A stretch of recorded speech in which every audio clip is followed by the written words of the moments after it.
Hello and welcome to the Warp Shelf. I'm Frank Duran. I'm Deshaun Vasquez. And today we're talking about maybe the only good action trilogy. No, I'm just kidding. That's not true. There's a lot of good action trilogies. I'm just saying one of the best action trilogies out there. John Wick 1, 2, and 3. We're going to go through the John Wick franchise with you today while it's still a trilogy. Well, it's still a trilogy because it definitely at the end of 3, which we watched today, he's seen it before, but I had not seen it myself. But I've seen the other 2 before this, and I definitely they just ended on like, yeah, of course you're getting a 4, like, you know, like, and you're just like, oh, you okay, like things in 3s, huh? Well, too bad. Too bad. It's gonna keep going. So right off the bat, what is one of the things that draws you to John Wick? Because it was initially, honestly, the hype surrounding it, because I don't think it was advertised very well. Like the first one, it just seemed like just another like Keanu action movie, and I'm just like, nah. But then everyone kept talking about it, and they would describe like some of the fight choreography to the Raid a lot, and I'm like, yeah, what's going on in this movie? Like, hey, what's going on in this movie that I dared to ignore? So I think it was actually like John Suarez from Anti-Fanboy that like finally made me pull the trigger, because you're just like, what do you mean you haven't seen John Wick? She's like, how dare you? I'm like, shut up, man. You didn't even see Fury Road in theater. Shut your mouth.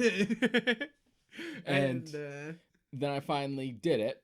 And this was like about maybe like 3 months before like 2 was about to come out. So it kind of hyped me up just in time for the sequel to come out and go in. That's good. And then like ever since I've just been hooked just like everyone else. Just like, shit, I do get the hype.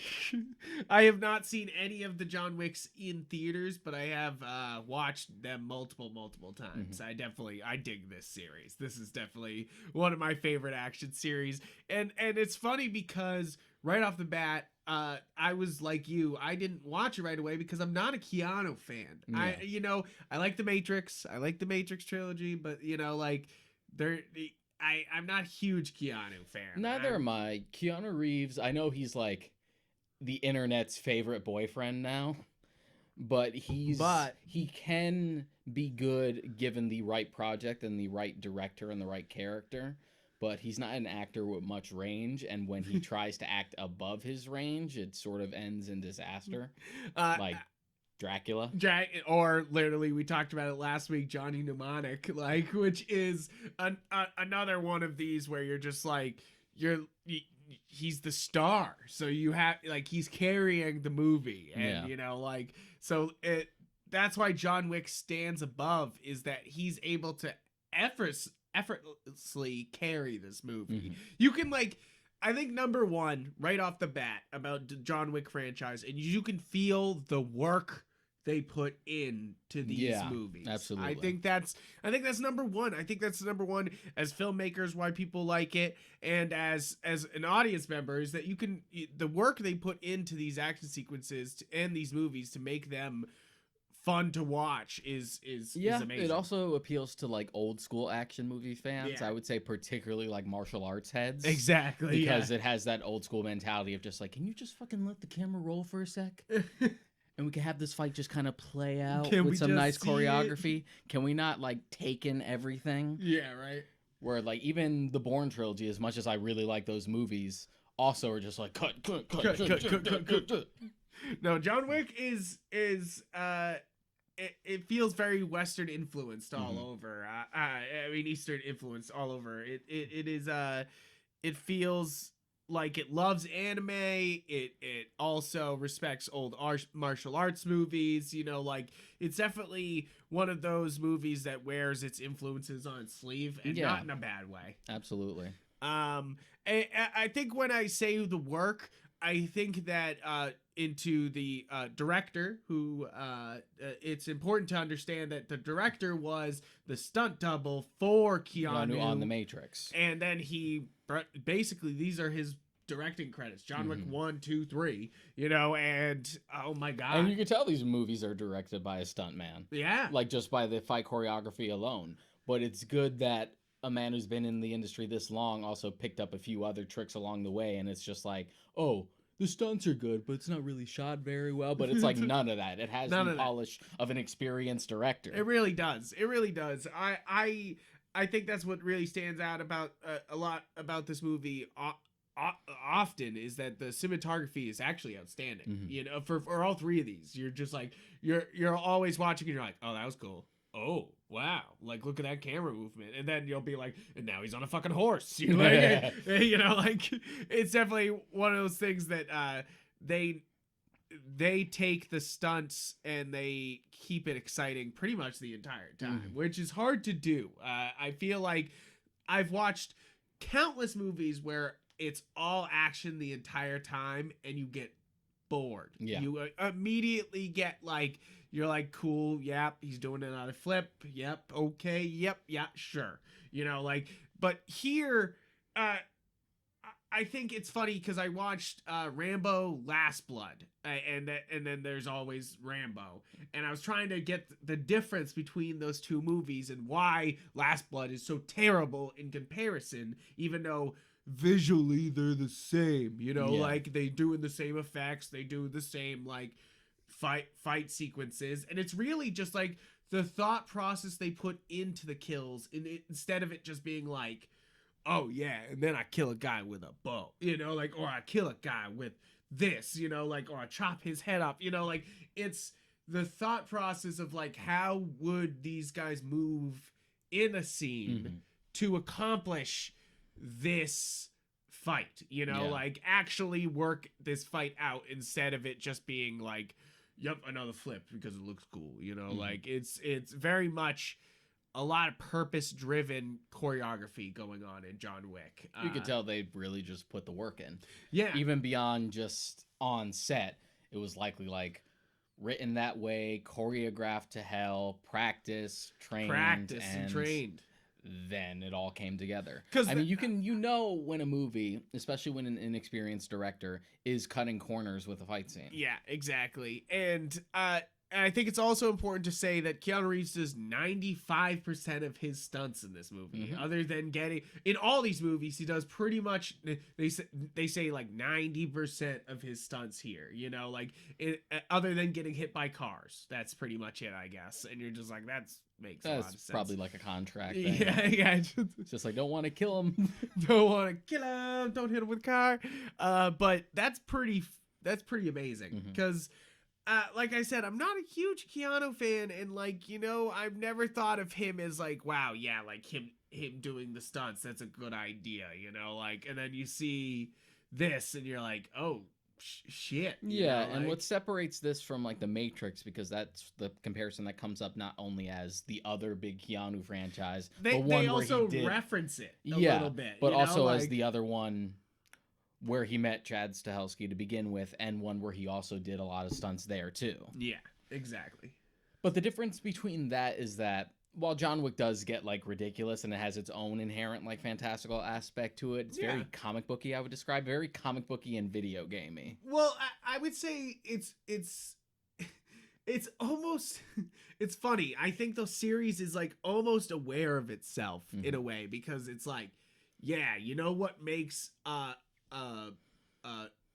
action movie like this interesting? Rules. You know, like it's a writing class thing, you know, like, is that like, you don't just have a fight scene, you have a fight scene with rules, you know, like, you know, like it's so funny, and they're so aware of it. They're so aware of like, this is what makes this interesting is the rules, you know, like, and that John Wick is breaking the rules, you know, like, it's funny because I brought up Johnny Mnemonic, where they're just like, oh, he did the wrong thing, you know, like, and it's not cool, you know, or like, you know, like, instead here it's like, you know, like, they established that like, even though they're assassins, they're bloodthirsty, they all follow everyone answers to the high table. Everyone answers to again this. But that seems like very comic booky world building to me. It's very it's a very much I remember comparing 100 Bullets. Yeah, I was just about to say that. Like 100 Bullets was the first thing I thought of, especially with the first one. Yes. If you haven't read 100 Bullets, fantastic comic. Fantastic comic, but it definitely is very much the same, where it's like assassins fighting each other, but like it's it's been a long time since I read 100 Bullets, but it's definitely like the first comparison. But just the idea of like this whole society like under the surface, but it's not like a flamboyant, stereotypical like shadow organization. It's like anyone could be involved, and this, I guess, the High Table just sort of like secretly runs the world. Yeah, and and everybody in it, obviously, because like everyone John Wick runs into somehow answers to this shit. By the time you get to like 3 and he's like giving one of the coins to the taxi driver, you're like, damn, how deep does this go? How deep does it go? I mean, it was already pretty ridiculous with like the Bowery, just like these network of hobos around. Yeah, right. So, let's get into what's the plot of the first one, and then the first one is, well, the interesting thing about the first one is that it's sort of mysterious as you go along. Yeah, because it just starts off with a dude who's obviously lost his wife. Yep. And he gets a new dog as like a last gift from his wife to be able to take care of something and help him mourn. And he takes care of him. He seems to. It's a cutest. Yeah, it's a little beagle. It's a cute ass puppy. And he seems to be a guy who has money because he lives in a really nice house, really and he's got a good car. But aside from that, you don't really know much about him. And then these kids he ran into at a gas station who like wanted to buy his car, and he said no, and they were like super rambunctious and sort of antagonistic. Later break into his house, beat him up, and kill his dog. And then they go back and being like, yeah, we stole this car. Yeah, we stole this car, and we killed this dude's dog. And they're just like, whose car did? Wait, hold on. Whose is that? And they're just like, oh, John Wick. It's like, who's John Wick? You don't know? And that's immediately where you realize that you're not in a normal action movie, I think. It's not as simple as just like a revenge story. The moment where they start building John Wick up as like this legend, you're just like, oh, we're in for something different. And then he just starts handing out ass. So great cast here, because you have Reek. I'm gonna call him Reek, but the actor I can't remember his name. Guy. I can't remember the guy who plays Reek in Game of Thrones. Theon Greyjoy. Theon Greyjoy. His name is Reek. Not anymore. Not anymore. I'm just joking.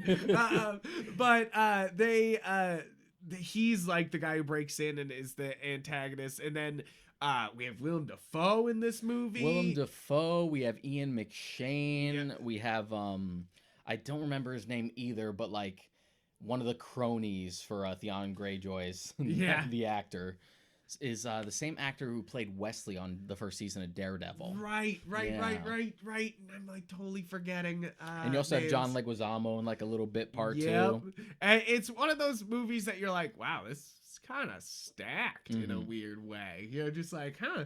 And it's because people, I think, believed in this guy, directing these movies, and I think it really shows. Seems like that perfect like Paramount example of just like a guy who got into the industry as his ton person, networked, made the right connections, got to know people, like form bonds. So by the time he's like, you know what, I have this thing going, he's just like, yeah, dude, we're in. Do it. Yeah, we're in. And it really, I think John Wick 1 is one of those like great action masterpieces. By its own, I would be like, this is a masterpiece. I would describe it as like a big like sleeper hit. Yeah, it really is. I think, because I know people were like excited for it, but I don't think people expected it to be as good as it was, especially given the way it was advertised. I definitely didn't. I thought it was another action movie, and I'm not a big Keanu guy, so I wasn't gonna jump into it. But then I think you were the one who was like, no, you gotta watch John Wick. And I was just like, okay. Are you sure? Just like, yeah, I'm sure. Yeah, I'm sure. And I think I think the first one is so well done that's why 2 is so surprising. Is that I was like, oh god, they're making a John Wick 2. Yeah. Like, why? The first one is lightning in a bottle. What the fuck were they thinking? Like, I know that definitely they were setting things up for a sequel, but you're kind of like, Come on, like, what are you guys thinking? And then I wonder if that was like a last minute thing where they felt like it was marketable as like a full on franchise. Yeah. Because the way the first John Wick movie reads as like this ongoing tragedy and like this cycle of violence that just perpetuates itself as a man who has like literally nothing left. It reads like John Wick is gonna die at the end, especially given the way it opens. Like it was supposed to be one complete story. So I wonder, like, by the time they got to the cameras, they were just like, yeah, but we could do more. No, but we could do more. We could do a couple more movies. So what does Chapter 2 do? It ups the ante in Yep. practical sequel form, but it also opens up the world. Exactly. And I think that's most important here is that it's another good action film. Well choreographed, well done, full of great cinematography and choreography. Great soundtrack. We haven't said that yet.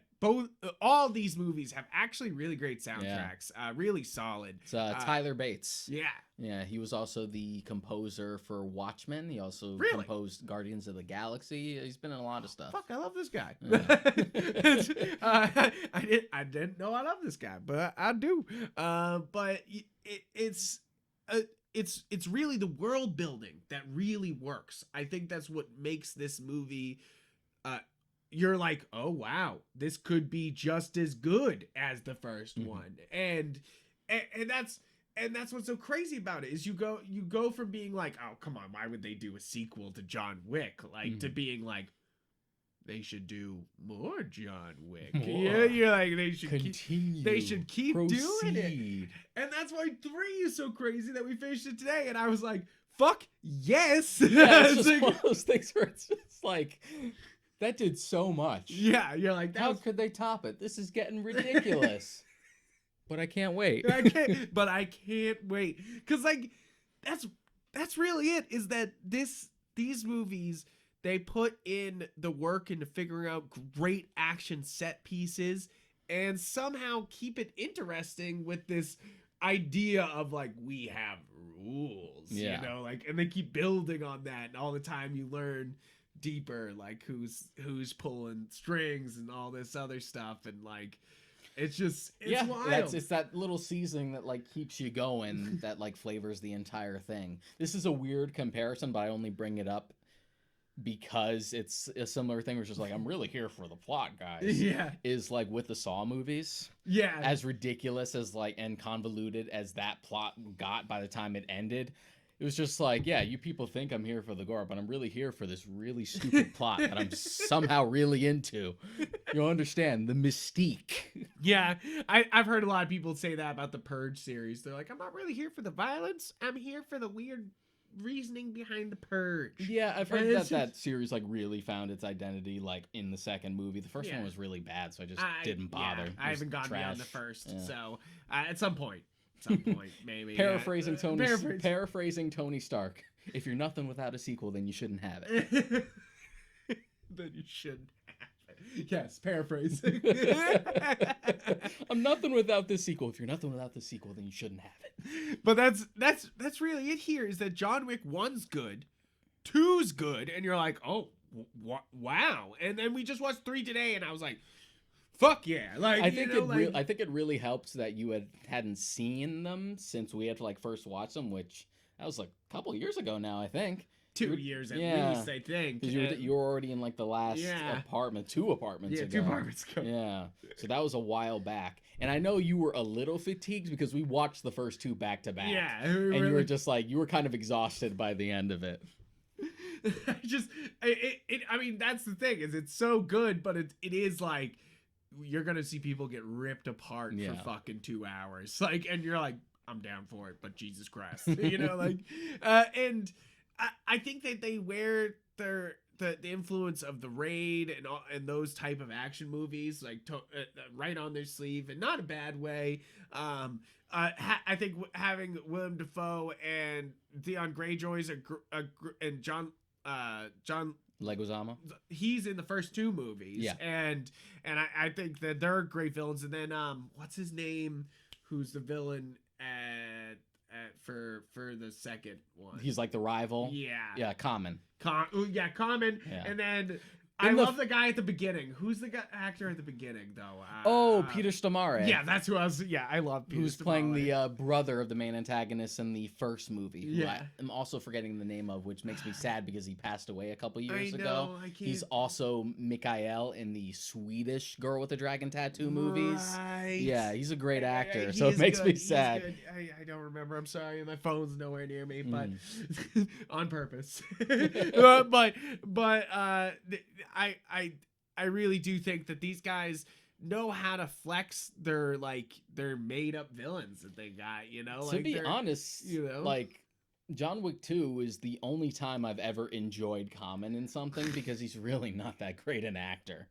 But like he has a presence in John Wick Chapter 2, and I really enjoy like the rivalrous dynamic between the two over the course of the second film. It's so that good. I've never been more engaged with a performance from I him. love the them firing the guns underneath. Yeah, under the sun, where it's just like, gotcha. I love like that Chapter shit. 2 out of the 3 is probably my favorite. Yeah, out of the 3, I think I like it the most because it really like opens the world. Yeah, it does. Much more than the first one does. It does. I like the rivalry aspect between the two. I like the locations. I like the extra world building, like him going to get his suit. I'd like a tasting. Yeah. So that gets like very secret agent-y. And I like and I love Empire Strikes Back ass endings. Yeah, where right. it's just like, shit, how we gonna get out of this? How's he gonna do this? And that's what's great about all 3 of them too, is that they run into each other. Yeah, immediately. They don't pull a Bourne or anything like that where they're like, oh yeah, this happens like a couple months later. Mm-hmm. You're like, but why? You're like, you could just happen right afterward. And they're like, was kind of a cool surprise in Ultimatum though. Yeah. That like the ending of Supremacy was just like, oh. I mean, yes, I'm not shitting on the Bourne series here, but it has that like book like quality, or that almost like serial type quality, where it's just like one they right run after the into other. each other, and I love that about them, that they just like that it's like they end on this cliffhanger and they just begin on the cliffhanger. Mm-hmm. You know, like they're not holding back. No time skip. No, he's just like, oh, he's been hiding out, but now he's back. It's like, nope, he was running. He's still running. He's still running. Same shot. The sun was setting when he was running last time. It's dark now. Like he's running. Right where we left off. Exactly. And which is funny because it's just like he barely recovered from the second movie. He's just like, shit. This is all just a marathon. And I think that's another thing that's great about the movies. Is like it's just him tearing this whole organization apart in like a couple weeks, you know? Yeah, like, that's why I love that. They're just like, you have brought such horrors these past weeks. I'm like, this is some crazy few weeks. Yeah, you're like, shit. You're like, shit's been fucked for a couple weeks here. Like, all because of this one shithead. I also love little things that go through the whole franchise that make the franchise feel more complete. Stupid things like them talking about him killing somebody with a pencil in the first movie, and in the second movie, him actually killing someone with a pencil to pay it off. And this one, the third one, they were like, yeah, he'll kill somebody with a book now. And you're just like... with a book, or when he's being disarmed, when he goes to the theater, and they're just like, remove your weapons, your token, and take off your belt. Take off your belt. Yeah, right. They know right away. They're like, no. Planting that just like, and then we get to see him fuck some shit up with a belt. I think that's what's great about it, is that it not only has an understanding of choreography, but thematic like sprinkling, you know, like being like, okay, this is here, you know, like in this scene, of course we're going to use it, you know, like, and I mean, they do that all the time with weapons in the background. They're like, that's a lot of axes, and you're like, you bet your ass they're gonna use all those axes. Like, you're like, oh, it's Jesus. Like, hey, don't waste your set dressing. Every prop can be a weapon. Do not waste your props. Do not waste your props. I also love how much the movies lean into swordplay and knife fighting a lot. Like they don't hold, like, as much as there's a lot of gun fighting. The first movie is very like gunny, gun. 2 sort of like sprinkles it half and half, and then 3 like really leans into like knife fights. And I think that's the gang they're fighting. Is it's like they're supposed to be ninjas, you know, like they're supposed to, you know, like sort of, you know, like, and there's a lot to be, I mean, but that's like the fun of this, is that like, you know, like you get the axes, you get the short blades, you get the katanas, you get the knives, you get like, it's pretty much like what set piece do we want to have fun with and sort of like play with our toys, and they do it, and that sort of helps things mix up. Yeah. So that's another reason that it doesn't feel as tiring. Yeah. When you watch it, is that you sort of get like a different flavor of fight every time. Exactly. And it also feels video gamey in that aspect. Oh yeah, especially the third one. Especially the third one. The third one like really goes just like, okay, I'm in this location for stage 1. We're and moving I on. beat the fuck out of everybody. So it's like okay, the horse is the obligatory like vehicle section. We're gonna go into that. Now we're going here. We're gonna take a brief break. By the time you get to like the final set piece in the Continental, he's literally going up levels. Yeah, literally. He's going up floors. Yeah, you can see it's like him level going, 1, level 2. You can see the boss every time. You know, like, he's like the boss at the top of the tower. It's like the Mortal Kombat arcade mode. He's at the top.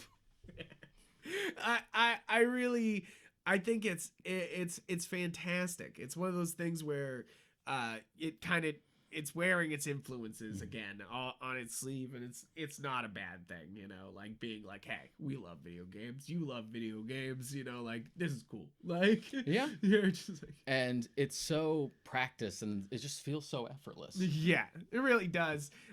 Ian McShane, I think, has to be a good shout out for this series. I mean, he's always good. Oh yeah, he's always good, but he's fantastic. He's the only reason Pirates 4 is like marginally tolerable is because he's in it. Yeah, that's fair. That's fair. That's very fair. That's very fair. He is so damn good in all 3 of these movies because it's just like his face is perfect. It's just one of those like perfect movie faces where you're just like, yeah, perfect movie voice too. Yeah. Oh my god. He's got like such. You want to talk about like feeling like it's effortless? He has like such a presence and such like gravitas to him, but it just sounds like normal speech. Like he doesn't even have to try to be intimidating. Right. He just exudes it. Yeah, he just is. And that's exactly it right there. He's super good as Mr. Wednesday in American Gods. Oh man, yeah, he's amazing. You also got Lawrence Fishburne, who's fantastic in this, and I mean it's just a reunion. Yeah, it's the first time they've worked together since the Matrix Revolutions. That's crazy, right? You're just like, well, how the fuck did that happen? You know, like how did they keep them away for so long? And they're great together. Yeah, and I love me like hammy Lawrence Fishburne when he's allowed because I love his performance as Morpheus or when he's like playing fatherly characters like the father in Boys in the Hood and stuff like that. But I love him when he's like allowed to have a little fun. Like I love him as a crazy man in Predators and I love him as the Bowery King here because he's just like chewing the scenery in a good way. Chewing it. It's true. I quote it. If I quote it, that means it's memorable. Like I quote that stuff in my Discord all the time where randomly I'll just be like, somebody please get this man a gun. He's fantastic. It's and then it's just a great cast all over, really. The villains are always fantastic. The people he fights with are always great. I think we haven't brought up Halle Berry yet in the third one, who really kills it. I actually believe, like, I know for me, this is my favorite Keanu role. I think this might be Halle Berry's best role. Like, I know she's in it for like such a short amount of time, but the amount of effort she puts into those scenes is really evident, you know, like right off the bat. So she had to like train for it, and she even like got cast for it like pretty last minute. And she had to train her ass off for it. She had to more or less become like an amateur dog trainer to be able to work with the dogs because it was too awkward on set to have the trainer like away from the camera to control the dogs while they're working on set. So they basically had to teach Halle how to command the dogs. That's crazy. I feel like just more evidence of them everybody putting in effort into this movie instead of people just showing up on set, reading some lines, doing a movie, you know, like everyone seems to put in serious work. Even bit parts are so memorable because despite this, you know, being a shooty stabby action movie, there is like thematic weight to it. It's just not in your face or ham-fisted. Yeah. Like I think of little things like when he's set to assassinate Santonio's sister in chapter 2. Yep. And the idea that she like slits her wrists without him having to kill her. And just that moment where she's like, I will go. He's just like, I live my life my way and I'll go out my way. Like little stuff like this that gives you like inklings of what this society is like. Yeah. You're like, oh yeah, it's like a powerful image of what's going on here? You're just like, weird. And I think as much as I like 3 a lot, it doesn't, you're right. It doesn't open up the world as much as 2 does. 2 opens up the world and 3's just playing in it. But like, yeah, 3 has a little bit of stuff. Like you get like John's like real name and like a sprinkle of his origin. You also see like the man above the table. So there is like a little there's bit, all the table but stuff. it doesn't feel like as wide a pull as the second one was. Exactly. To like really open things up. Exactly. I don't think that's a bad thing. I just think that maybe 4 will want to open up even more. Who knows? I feel like it has no choice. Yeah, just given the way it ends. Given the way it ends, they're just kind of like, okay, so what do we do? But it's good that 3 like shifts the status quo so hard by the end, so it sort of forces itself to have to mix it up next time. Yeah, exactly. It's got to be these new ideas. You know, like it can't. It's like. If 2 ends off a lot of holes of 1, it's like 3 finishes off a lot of loose ends. You know, like, I wonder how long this will go on for, because of course the longer you go, rule of averages says you're gonna stumble at some point. And at some point this does feel like it should feel complete by the end and end at some point. And you don't want to push it with the constant cliffhangers all the time. Yeah. Like, you got away with it in 2 because people like that for 2. Again, it's the Empire Strikes Back thing. Yeah. But to do it again in 3, you're just like, you better wrap this up in like 4 or 5 because you're going to start pushing it. I think so too. And I think Keanu's going to get too old. He's old. He is already putting himself through like physical misery and absolute agony for our entertainment. And I really do think he's fantastic in these. I sound like I was talking shit about Keanu Reeves earlier, but like really I think he's fantastic in this. Again, it's like a Nicolas Cage type thing. Like under the right lens, he can deliver like a very powerful performance. I think they're very similar. And John Wick other than Nicolas Cage picks more terrible movies. I feel like they're sort of like the same, they're cut from like the same cloth on like opposite sides of the spectrum, because Nicolas Cage is all about chaotic being energy, big, and Keanu's more about like subdued. So chaotic evil. I guess you have to put them on the alignment chart. But just the idea that like under the right project with the right director, they can deliver like amazing performances. Yeah, I absolutely. And John Wick is the type of character that's perfectly suited for what he can do. Yeah. As like this brooding, like almost, it's like brooding on the surface, but like deeper beneath, and also can kick some ass. Also, can like really hand out some ass. Because I mean, Keanu Reeves already had to prove himself. He had started his career playing more like dude type characters because of Bill and Ted. So like his big turnaround to action was Speed, which everyone was just like, Keanu as an action guy, until everyone saw Speed and saw how fucking good Speed is. If you've never seen Speed, watch Speed. There was Point Break before or after Speed? I think it might have been after. Okay. But don't quote me on that. Yeah. Those are definitely the big 2. Those are the big 2. Yeah. Those are the big, like, Keanu Reeves action stuff. Also, between the 2, Speed is better. I mean, It's Die Hard on a bus, and it's awesome. Yeah, I mean, of course. A Point Break is just, it's just Fast and Furious. Like, like, I'm not really. Or it'd be. or Point Break is. It walked so Fast and Furious could run / drive. Yes, exactly. / go into space. Yeah, eventually. Fast X Furious coming 2025. Yeah. But I mean, that's the thing is I think you're right on the money there. As I think I wouldn't want a John Wick 10. You know? Like exactly. I really don't want that. I would take 4, 5, end on 5, or even end on 4. I wouldn't even mind if you like closed it off on the next thing. For me, 5 is like an absolute maximum. Like, please stop. Enough. Enough. I think the other thing you could do, and obviously people would be interested in this, would be a young John Wick show. I think. I know they've been toying with the idea, or like an animated, I don't know, something like that. I know they've been toying with the idea of doing like a spin-off show, like about like a different continental in like maybe a different part of the country or a different country altogether.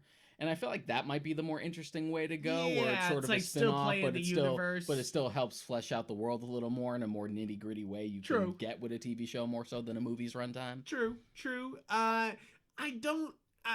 I think it's one of those things where I think that in the right hands, it could be great to do a young John Wick, because obviously that's interesting too. I feel like it really need like a good direction for it though, because I hear young John Wick just and you on hear paper, young I'm just like Indiana Jones. Exactly. Yeah, you think of young Indiana Jones. Yeah, I understand. I just think of it could work. I just don't, yeah, exactly. It could turn into CW-ish with the bullshit where you're like, that's not good. You're like, no.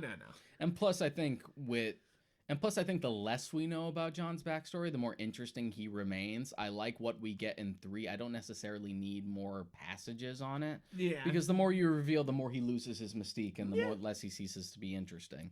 This tends to happen every single time we try to give someone who's intentionally like enigmatic a story, because your imagination is always going to be better than what the actual answer is. Exactly. Yeah, exactly. It's the same thing that's wrong with all of Solo, the movie, is just being like, Han Solo is a cool, mysterious, good guy. What if we eliminated all of that mystery?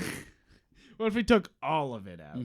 They're just especially for a character who we felt already had like a substantial character arc, and we don't care about how he got there. I know. Again, it would have been so easy to just shift that movie to Lando, because Lando was one of those characters who we like, but was always sort of played in broad strokes. So getting his backstory would have been an interesting way to go. Just shift it over here. And plus, Donald Glover as Lando was like the best thing about that movie. It was the best thing about that.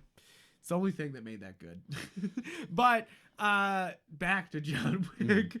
I really do. I think these 3 movies together are extremely strong, which makes it super surprising. Like I brought up Rambo earlier. The first 3 Rambo movies are not all good together. Like like I like 3, but 2 and 3 kind of actively undermine the point of the first movie. Yeah, exactly. Exactly. They're not. They're like, oh, take the whole dramatic loner part. We're just gonna remove that shit. We're just not gonna happen. Yeah. No. They're like, no. Only because we decided not to go with like the suicide ending at the end of First Blood, which I think is how the book ends. Yeah, I think the book ends on that note. I think so. I that sounds gruesome enough. Because this is supposed to be a feels bad story, disguised bad as an action movie, but it's really just a cycle of violence about a really broken man. He's like, so what if we took that broken man and forgot the broken part and just made him the man? And I think it's one of those things that they I brought up Rambo earlier because they have that the and I'm talking Rambo 2000s. What's the well, it's just Rambo. Because First Blood, Rambo, Oh First Blood Part 2, Rambo 3, Rambo, Last Blood, because shoot me. It's like, I know this stuff and it's still confusing, like it's just one of those things where it's like, it, but Jesus Christ. So Rambo is and I think why same reason why John Wick works is the violence and the excessive amounts of violence are used well. Yeah. Instead of it just being like, wow, isn't it cool we chopped that guy's head off? Or wow, look, we fucking really like blew this guy apart, like it's more about like serving a purpose and really also a rhythm, like that sounds weird, but like it's the rhythm of the action that somehow keeps this interesting. It's also how it like underplays it or like undersells it that like makes it so interesting, because it's all just about like calculated, practiced efficiency. Like John Wick just mows down through these people with almost little to no effort, and it's so practiced he doesn't lose his cool, and it's just like, okay, load, shoot, you're not going anywhere, bam, bam, bam. It's all, I know people made fun of the first movie, not in a bad way, but it's just like John Wick is like playing any first-person shooter in the easiest difficulty with lock-on enabled. Because he just keeps being like, bah, bah, bah, bah. It's fucking true, though. Yeah. It's fucking true, because he just tears those guys apart in the first movie. Just rips them to shreds. I mean, everyone else doesn't stand a chance. Nothing really offers him a challenge until the second movie, which is another like reason I started to really like the second movie, because with Common's character, you essentially have another person like him who's in that world who can go toe-to-toe with him. Exactly. And then I love the reverse with Halle Berry in 3, where they're like, well, here's somebody who's exactly like John Wick, but is with him and on his side, and watch what happens when two people who are this trained start tearing a whole fortress apart, and also shit. a consequence of John's actions affecting like all his former allies, and he's screwing everyone over everybody in the over process. by doing what he's doing, like it all just it's so fucked up, because it's really just this whole thing that started because somebody was excessively cruel to him, and then they are all acting like these rules make them so above all this, but in reality this all started because of a breach of rules, because of an act of an excessive cruelty and rudeness, it's one of those things that what's so interesting about the story is that they're so fixated on the rules, but the rules are for ripping people apart like it's a Doom game, you're just like rip and tear. Like, we're not savages. We're not savages, though. And I think that's the fun of the movie too, is them being like, "Oh, we're classy, but I will tear you apart." One of my favorite lines in chapter 2 is when Santonio's sisters like has like a meeting with this guy. Yeah. And it's just like, you can't just swoop in and take my businesses. Just like, no, your businesses were offered willingly. Just like, yeah, because they had knives at their throats and guns at their heads. And she's like, semantics. Semantics. You're like, you're just like, huh. I think these movies stand out, and if you haven't watched them yet, you need to. Yeah. I think that, and you need to watch all three. I wouldn't normally say that. I wouldn't normally be like, oh, like, you guys see all three of these movies. They're all... Yeah, sequels oftentimes are, diminishing returns. Exactly. And these are just as good. All three of them. I would say all three are just as good as the last one. I like what you're saying about 2. I don't know which one's my favorite. I want to say 1, but 2, opens up the book so much that you kind of love it. And I really enjoyed 3 because he's on a fucking horse. I feel like 3's the one where they were just like, fuck it. And in such a good way. Yeah, it's such a good way. There are sometimes like only pieces here and there where I feel like I sit there and I'm just like, okay, get to it. Get to it. Like, I usually bring up the horses. Yeah. Like, once is good. Twice is a little excessive. Like 3 times, thankfully they didn't go there. Or the ending fight with them kicking the horse, like the horse kick. Come on, that's badass as fuck, though. Yeah. Like, everyone knows that would destroy somebody. So I like it. I just don't need it twice.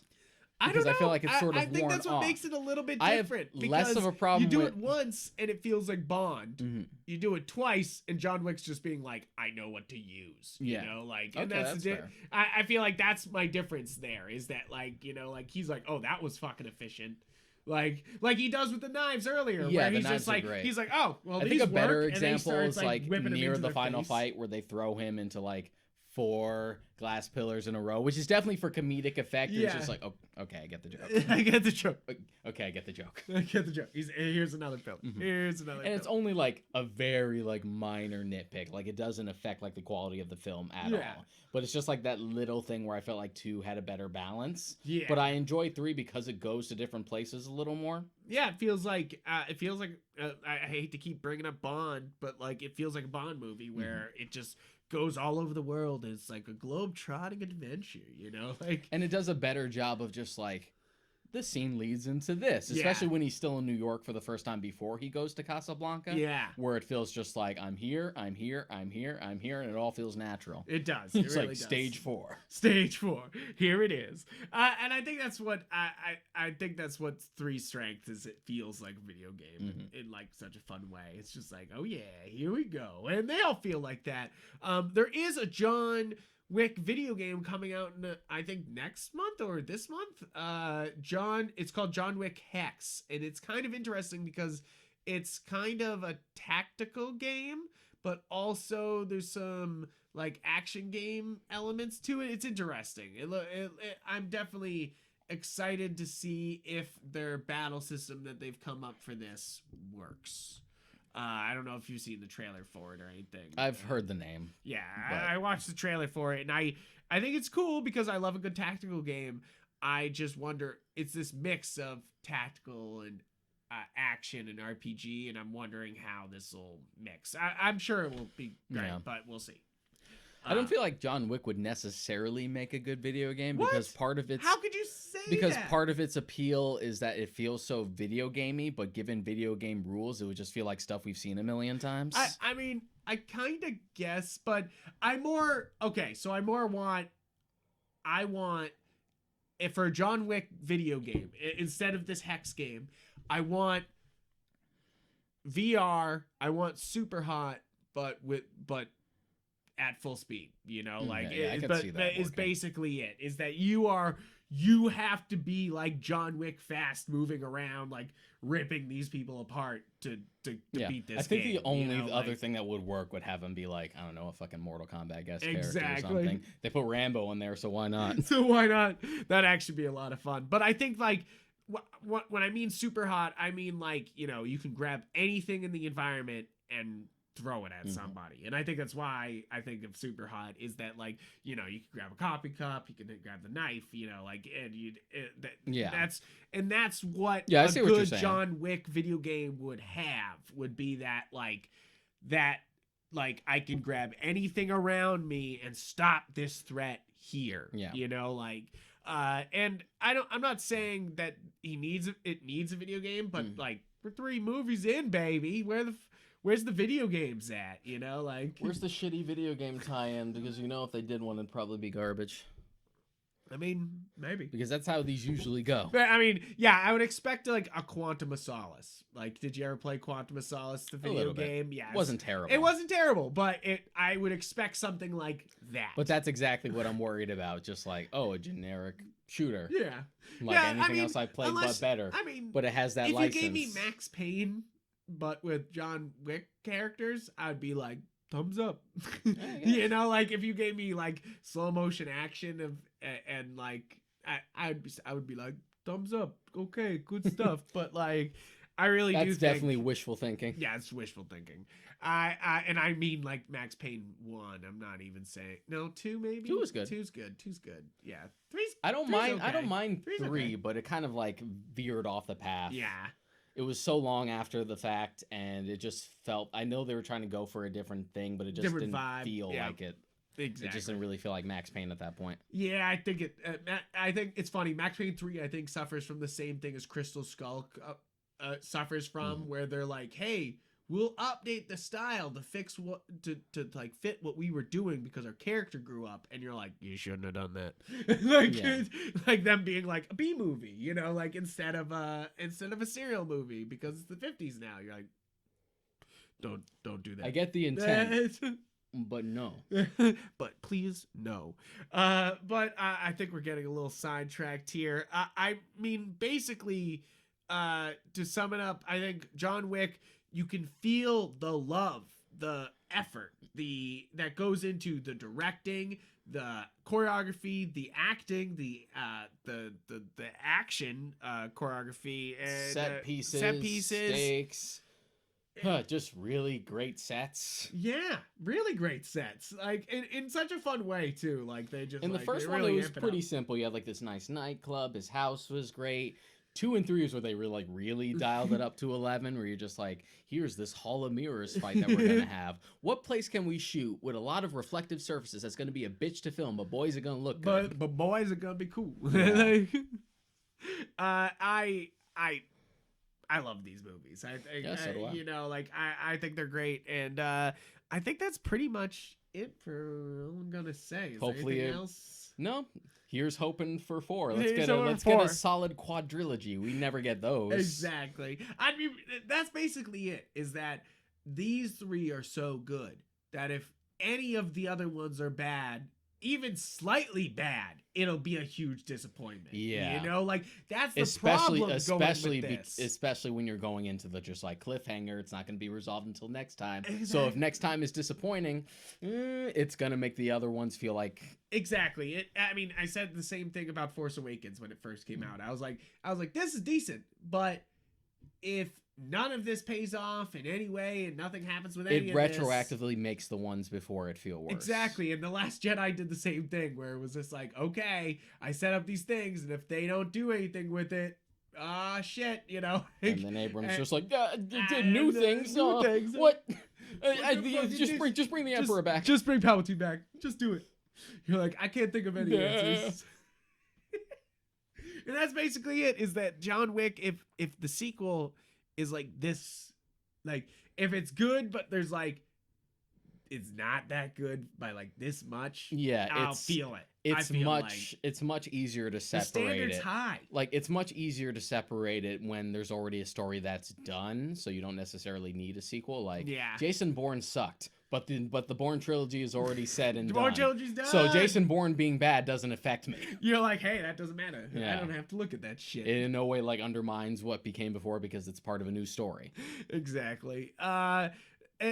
So does that sums it up? That's it. I think that's it. Thank you guys for tuning into our John Wick episode. Please go watch these movies, and please go check out all our socials and other stuff. We have a Discord, we have a Facebook.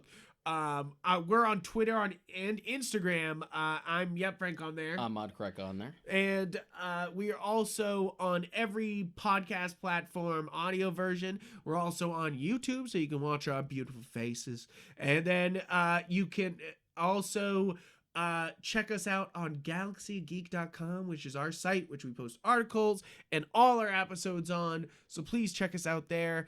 Thank you guys for listening in. I mean it. Like, thank you guys. As we head into the Christmas season and the holiday season, thank you. Yeah, thank you guys for tuning into these episodes. We're 50. This is 50. This should be 52. 52. Yeah. And, new 52. Yes. It is the new 52 of our new podcast. Yeah. And, of course. It all comes around. It all comes together. And I really just want to thank you guys for tuning in and listening and supporting. And we do it for you guys and because we like talking to each other. I feel like we love talking to you guys and we love talking to each other. So yeah, it's a way to get our energies like settled, to just get it out of our system so we don't talk the ears off of other people who love us but don't care as much. That's a good way to put it. They just don't care as much. But thank you guys for caring, and I hope you have a great week. See you next time. Adios.